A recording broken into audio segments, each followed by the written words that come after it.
No dia do dilúvio, milhares de pessoas tentavam escalar montanhas ao mesmo tempo, empurrando umas às outras, largando ouro, roupas e tudo o que tinham para trás. Elas não estão fugindo de uma guerra ou de um exército inimigo. Estão fugindo da água que brota do chão e não para de subir. Ondas que vêm devastando as florestas e suas cidades como um tsunami. Lá no horizonte, a única chance de sobrevivência, aquele barco imenso de madeira, está se afastando fechado e sem controle. Mas para a gente entender como o mundo chegou nesse nível de desespero absoluto, a gente precisa voltar no tempo. Exatamente 24 horas antes, com os primeiros sinais do dilúvio, e como tudo foi piorando cada vez mais ao longo daquele dia.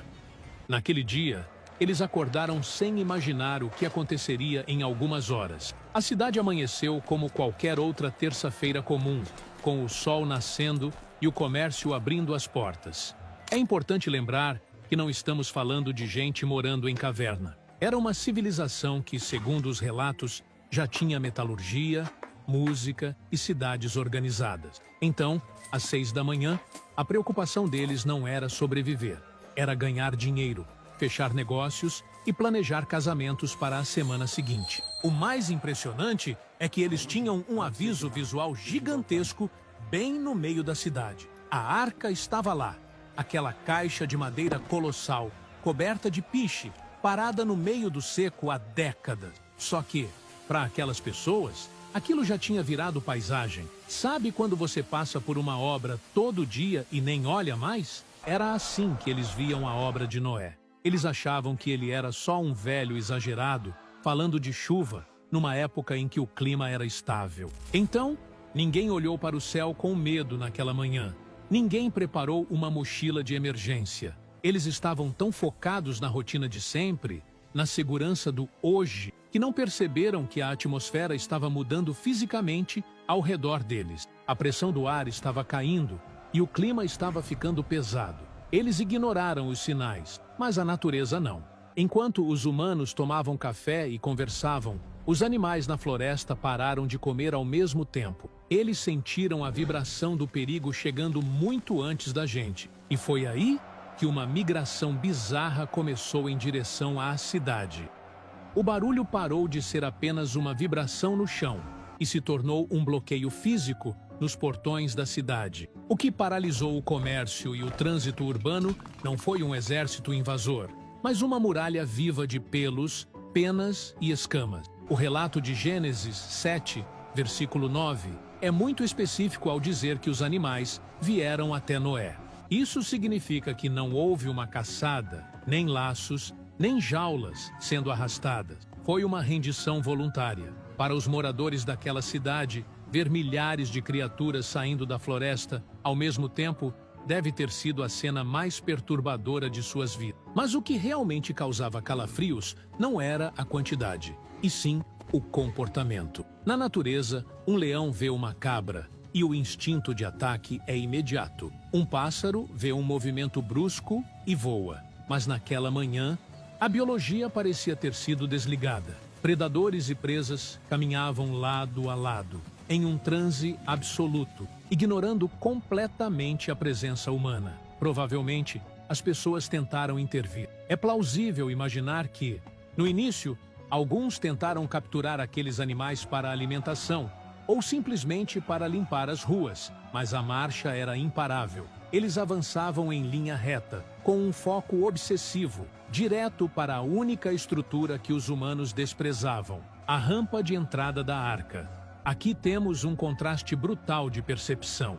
Os humanos, com toda a sua tecnologia de bronze e ferro, sua filosofia e sua arquitetura complexa, olhavam para o céu e viam apenas mais um dia de negócio. Mas os animais, guiados por sensores biológicos que detectam mudanças de pressão e campo magnético, sabiam que o habitat deles estava prestes a ser deletado.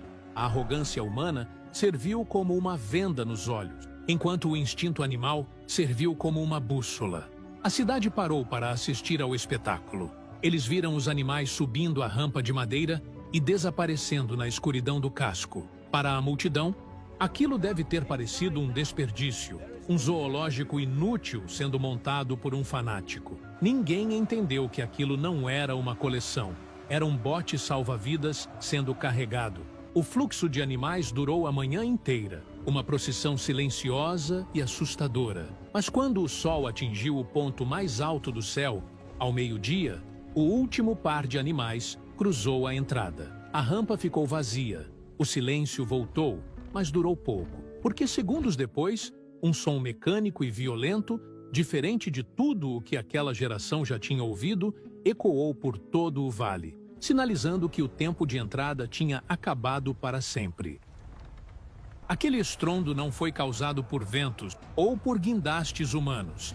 O relato de Gênesis 7, versículo 16, traz um detalhe técnico que muda toda a cena. Ele diz que o Senhor o fechou por fora. Isso significa que Noé e sua família não tiveram que empurrar a estrutura massiva de madeira para selar a entrada. A porta se moveu sozinha. Para a multidão que estava do lado de fora, assistindo sob o sol do meio-dia, ver uma peça de madeira maciça, de toneladas, se fechar sem nenhuma ajuda humana, deve ter sido o primeiro choque de realidade. Até aquele segundo, a arca era um palco de entretenimento para ele. Um projeto curioso de um vizinho excêntrico. Mas quando a tranca bateu, o riso parou.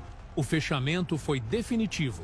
A porta foi selada com piche, o mesmo material usado em toda a embarcação, tornando-a impermeável e, mais importante, impossível de ser aberta pelo lado de fora. O clima ainda estava quente e o céu claro, o que tornava a situação ainda mais estranha. As pessoas provavelmente se aproximaram da estrutura, tocaram na madeira recém-fechada, talvez até gritaram nomes de quem conheciam lá dentro.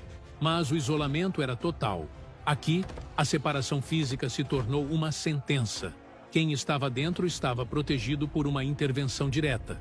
Quem estava fora estava por conta própria. É provável que, após o susto inicial, a racionalidade humana tenha tentado explicar o inexplicável. Eles devem ter pensado que era apenas um truque mecânico ou o fim do espetáculo de Noé. A vida, afinal, precisava continuar. Muitos voltaram para suas casas, para seus comércios e para seus almoços, acreditando que a porta fechada era apenas o fim de uma fase da construção, e não o fim da era deles. Eles não sabiam que aquele fechamento marcava o início de uma contagem regressiva de poucas horas. A falsa segurança do clima estável os manteve calmos. Eles olhavam para cima e viam o mesmo céu azul que viram a vida toda. Mas às 3 da tarde, essa estabilidade atmosférica que durou séculos começou a falhar. O calor, que sempre foi constante e agradável, desapareceu de repente. Um vento gelado, que nunca tinha soprado naquelas terras, começou a cortar as ruas da cidade, e as pessoas olharam para cima e viram algo que não conseguiam nomear se formando sobre suas cabeças. Às 3 da tarde, o céu não estava apenas nublado. Ele parecia estar descendo sobre a cabeça das pessoas. O que se formou acima da cidade não eram nuvens de chuva comuns, daquelas que vemos antes de um temporal de verão. Era uma massa densa, escura e opressora, algo que parecia uma membrana sólida bloqueando a luz do sol. Se considerarmos a teoria de que existia uma camada de vapor protegendo a Terra antes do dilúvio, o que aquela geração presenciou foi o colapso dessa estrutura atmosférica. A temperatura, que manteve uma constância agradável durante toda a história humana até aquele ponto, despencou. Em questão de minutos, o calor do deserto deu lugar a um frio cortante que aquela população nunca tinha sentido na pele. Imagine o choque térmico de sair de uma sauna diretamente para um freezer, mas em escala global. As pessoas nas ruas, vestidas com túnicas leves de linho, começaram a tremer. O vapor da respiração delas se tornou visível pela primeira vez. O mais aterrorizante não foi a escuridão repentina, mas a mudança na pressão do ar. Com a queda rápida da temperatura e o aumento brutal da umidade, respirar se tornou difícil. O ar ficou pesado, saturado, como se estivessem tentando respirar embaixo de um cobertor molhado.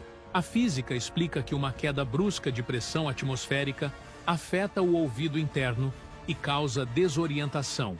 E foi exatamente isso e tomou conta da multidão.